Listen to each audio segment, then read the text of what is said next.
કરણસિંહ, તમે જે વાત કરી કે જો પુરુષોત્તમ રૂપાલા જાહેરમાં આવીને એમ કહે કે હું ચૂંટણી લડવા માંગતો નથી, તો ક્ષત્રિય સમાજનો, રાજપૂત સમાજની સંસ્થાનો શું નિર્ણય હશે? જુઓ, મેં તો શક્યતા વ્યક્ત કરી અને આજે ભારતીય જનતા પાર્ટીના જે આગેવાનો, જે અમારા ક્ષત્રિય સમાજના આગેવાનો છે, એમને જે પ્રેસ નિવેદન જાહેર કર્યું એના અનુસંધાને 5 મુદ્દાઓની સ્પષ્ટતા કરી મેં.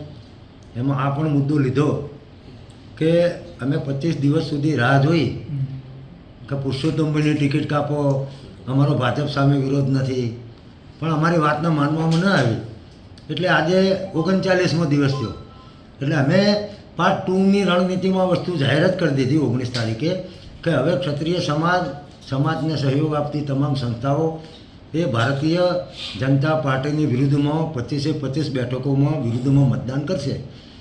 મેં તો શક્યતા કીધી કે હજુ કદાચ આવું થઈ શકે કે પુરુષોત્તમભાઈ રૂપાલા સામે આવી, કારણ કે હવે એમના સૂત્રો, આઈબીના રિપોર્ટો અને અમે પોતે ભાજપના નેતાઓ એસી ઓફિસમાં બેસીને રણનીતિ ઘડે છે, જ્યારે અમે 40 ડિગ્રી ગરમીમાં પ્રજા સાથે જઈને રણનીતિ કરીએ છીએ. તો અત્યારે હા, ઓછામાંથી 8 ને વધારેમાં વધારે 12 બેઠક, કારણ કે અમને કોળી સમાજનું પણ અપમાન કર્યું કનુભાઈ દેસાઈએ. કનુભાઈ જેવા વ્યક્તિએ કોળી સમાજનું પણ અપમાન થયું. એટલે કોળી સમાજ, બીજા સમાજો તો નારાજ છે, ગુજરાતની પ્રજા પણ નારાજ છે આમના તંત્રથી. પણ અમને ધર્મનો કેપ, રાષ્ટ્રવાદનો કેપ મગજ હેક કરી દીધા, પ્રજાને દબાવી દીધી. એટલે આવું પણ બને કે આ બેઠકો 10થી 12 સુધી પણ જયા. એટલે આ તો મેં વાત કરી કે પ્રોપેગેન્ડાના ભાગરૂપે પુરુષોત્તમભાઈ રૂપાલા 7મી તારીખે 7 વાગે પ્રેસમાં આવીને કહી દે, અથવા 6ઠી તારીખે કે ભાઈ જેમ ક્રિકેટમાં કોઈ ખેલાડીને ઈજા થાય તો એ રિટાયર્ડ હર્ટ થઈને જાતે પેવેલિયનમાં પાછો જતો રહે, પોતાનો દાવ સમાપ્ત જાહેર કરે, અલ્પ વિરામ આવે. એમ પુરુષોત્તમભાઈ કદાચ બોલી જાય તો ભાઈ મારા લીધે, કારણ કે બોલેલા છે કે જો મારા ભારતીય જનતા પાર્ટીને નુકસાન થતું હોય તો હું માફી માગું છું. ક્ષત્રિય સમાજને દુઃખ થયું હોય તો નહીં, તો એ પક્ષ બચી જાય, તો એ પક્ષની 10 સીટો બચી જાય. અને પુરુષોત્તમભાઈ આવું કહી દે તો પછી શું કરવું એ પાછું સંકલન સમિતિ ભેગી થઈને નક્કી કરશે કે શું કરવું અમારે. પણ મેં તો આ અગમચેતીના ભાગ તરીકે જ કીધું કે આવું થઈ શકે. અચ્છા, ગુજરાતમાં તમે 8 થી 12 સીટો કહો છો, તો ગુજરાતની એવી કઈ સીટો છે તેમાં ક્ષત્રિય સમાજનું બહુ મોટું પ્રભુત્વ છે અને મોટી અસર, એવી કઈ બેઠકો છે? તો ખાલી આ ક્ષત્રિય સમાજની વાત નથી, જ્યાં જ્યાં ઉમેદવારો લડી રહ્યા છે એ બધા સમાજોનો છે. એટલે તમામ સમાજ એ અમારો પરિવાર છે.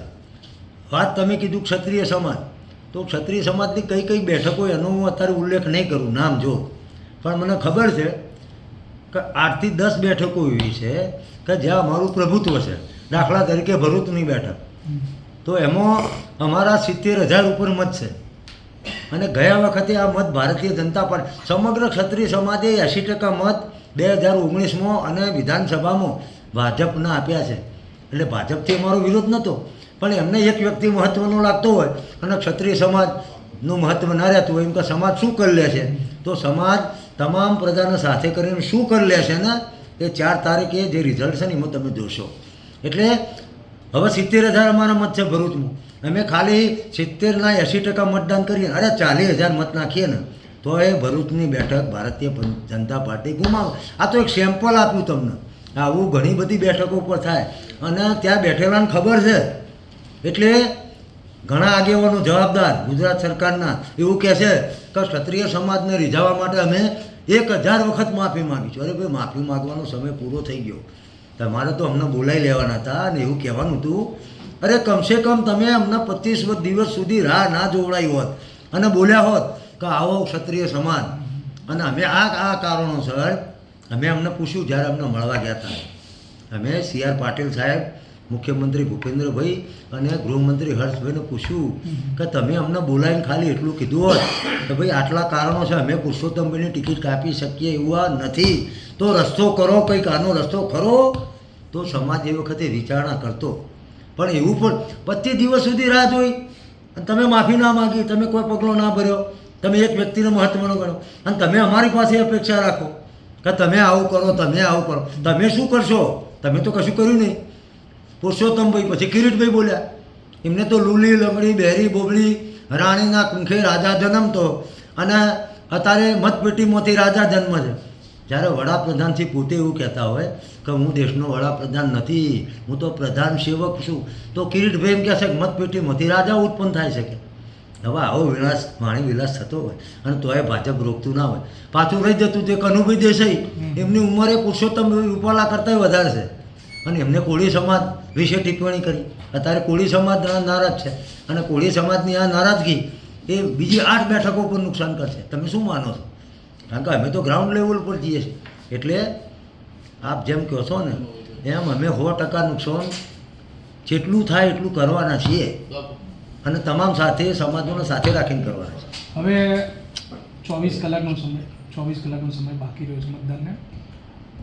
આનો સમાજને જે રીતે મહિલાઓનું અપમાન થયું, સમાજની મહિલાઓનું, એ માટે ભારતીય જનતા પાર્ટી કે સરકાર કોઈ પ્રયત્ન કરે તો આનો ઉકેલ કઈ રીતે હવે આવી શકે? કશો ઉકેલ ના આવે. આમને કોઈ પ્રયત્ન જ નથી કર્યો. પ્રયત્ન કર્યા હોત મેં તમને ના કીધું કે સરકારના આગેવાનોએ અને અમારા આગેવાનોએ બોલાને કહેવું હતું કે ભાઈ અમે સમાજની આ માગણી સ્વીકારીએ એવું નથી, કહી દેવું હતું ને. તમે બોલ્યા જ નહીં, 25 દિવસ સુધી ના બોલ્યા. એનો મતલબ શું થયો? તો તમે અંડર એસ્ટિમેટ કર્યા એમને. તમારા મનથી ક્ષત્રિય સમાજ શું કરશે? તો ક્ષત્રિય સમાજ તો તમામ પ્રજાને સાથે લઈને ચાલવાવાળો સમાજ છે. અમે તો કોઈ બેન બેટીની વાત આવે ને કોઈ પણ સમાજની, અમારા પાળિયા એ વાતની ગવાહી પૂરો છે. ઇતિહાસ સાક્ષી છે કે ક્ષત્રિયો કદી ક્ષત્રિયો માટે લડ્યા જ નથી. અમે તો કોકની બેન બેટીની ઇજ્જત બતાવવા, ગાયો માટે, દેશની એકતા માટે વિધર્મીએ આક્રમણ કર્યું ત્યારે અમારો 17 વર્ષનો દીકરો પણ માથું આપી દેતો હતો. તો તમે તો કંઈ કર્યું જ નહીં અને તમે હવે અપેક્ષા રાખો કે હવે કંઈ થઈ શકે. હવે કશું ના થાય. હવે એ થશે કે 12 સીટો પર ભાજપ હારશે, એના સિવાય કંઈ ના થાય. ઓકે, ધન્યવાદ.